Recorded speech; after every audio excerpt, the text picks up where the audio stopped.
Your adjustment to Ohio State, and what makes you the right guy to kind of reshape that room? Well, I think I've been lucky enough to be around some great coaches and had some great exposure to different systems, being in the NFL and being around some great college coaches.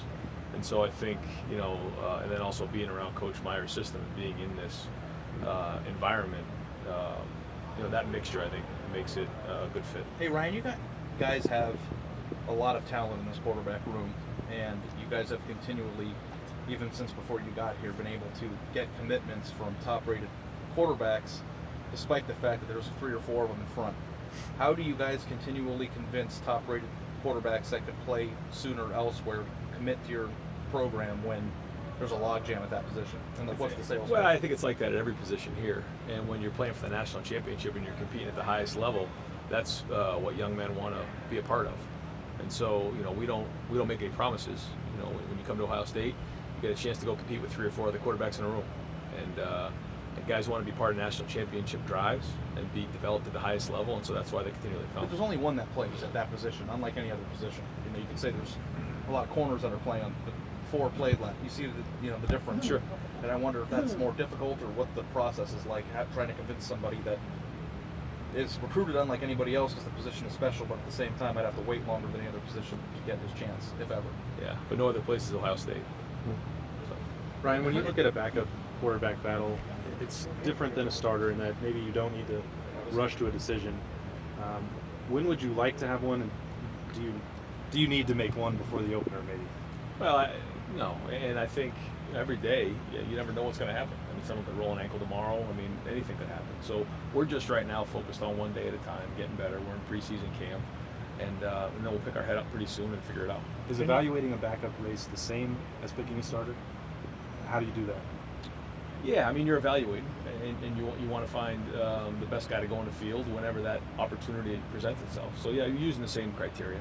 Well, would you just give us a nugget on each one of those guys? Sure. On Haskett and Burrow, what do they do? What do you like? Yep. Joe is a really smart, tough football player. He's a coach's son, really smart in the classroom, good skill set, and has a good control of the field when he's out there. And he's been in games, so he has some experience.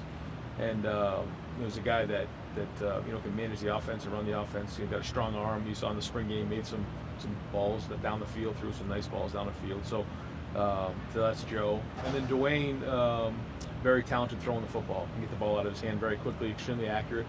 And he's coming along really too in the classroom as well, doing a nice job learning the offense and picking it up. Coach, what's the biggest gains you've seen from JT Barrett this spring or this preseason? And I don't know if y'all had conversation before preseason started on what you kind of wanted to see out of him from an advancement. What's just really popped? Yeah, today I'm proud of, like watching him today, I'm proud of first off the commanding side of the offense and the quick decision making he's making, from practice to practice. The ball's coming out of his hand quickly. He's confident in what he's doing. His eyes are right. And so the ball's coming out on time right now, and you can tell that he's got a rhythm about him when he's playing in position. Does it seem like he has confidence also in who he's throwing to? I mean, does that add up to it? Of course. Does that add into the mix? Of course. Yeah, of course. And he's taking a lot of ownership. That's a big push for us this year is his ownership.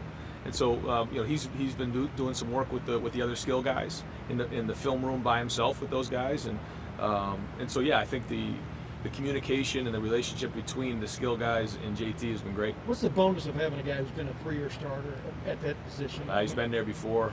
He knows what's real and what isn't. When you get up on the board, you put something on the board, he knows. He can visualize it. He's been there. It's not just when you take a rep on the field in practice. I talk to those guys all the time. The higher level you go as a quarterback, you have to play with imagination. Every time you take a snap, it's like being in the horseshoe, playing against Oklahoma on a Saturday night. It's being at Indiana on the opening night on Thursday night. It's not just another rep out on Coffee Fields. And he can do that because he's been there. Ryan, who's the best thrower on the roster? I don't think there's any one best thrower. I think they all have a lot of great skill sets, but I wouldn't say that one guy's better than the other. In this offense, what you guys want a quarterback to do, how important is strong arm, good accuracy in the scheme of all the other things you need a quarterback to do? Yeah, it's a piece of the pie, and I wouldn't say that it's any more important than another area. I think that when you take somebody's skill set, then you try to tweak the offense to fit what they can do. And you can take turns, and this offense has a lot of flexibility that way. But you bond pretty quick with those guys that speak the same language very quickly. I think there's a respect level there. I got a lot of respect for them. Yeah. They're very talented, and they're very good in the classroom. And I think that when we go in there together and have conversations about football, I think they respect the fact that, what I tell them and what goes on in the meeting room happens on the field, and they can carry that over. Hey Ryan, how advanced is Tate Martell? Obviously, he played in a program that's like one of the more advanced programs in high school. How much is that translated, and is he an advanced freshman in your eyes? The good thing for him was that he was able to come in and get his feet wet as this spring, which is obviously the mid-year is a big deal. So he was able to get a little bit of foundation there in the offense, which was great.